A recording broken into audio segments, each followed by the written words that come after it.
and all you people tuning in. It's so good to see you. I'm so glad you're here today. Today, I want to talk about relationships made easy. Now you're like, easy? How do we do that? Do we push a button? Yeah, I wish it was that easy, but it's not. I'm going to tell you a little bit about a lot of the relationships that are coming across my desk, and they are saying, we're going to be together. It's been challenging. I love her. I love him. What am I going to do? And the answer is unique and different for each and every couple.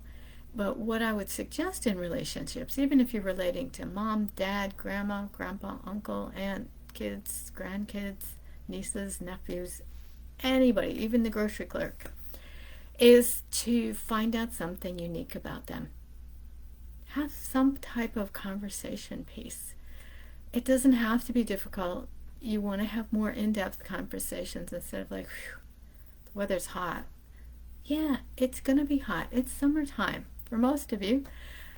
But what I would say is think of some unique questions to get to know one another. If you had 3 wishes, what would they be? If you could travel anywhere in the world with unlimited time and unlimited money, where would you go? What would you do? Who would you take with you? And my favorite, if you won $1 million, what would you spend it on? I often think about what I would draw attention to with someone. And that could be their clothing, their hair, something unique about them. One time I saw a lady with pink hair and I said, "Oh, I love your hair." I said, "I wouldn't wear it, but it looks really good on you." And I wanted to compliment her for being daring and risk-taking and coloring it that color. Yeah, I could if I wanted to, but nah, that's not me.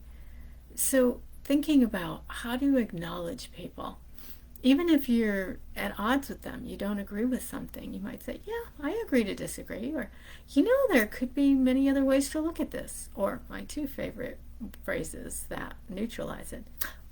"That's amazing." That's very interesting that you say that.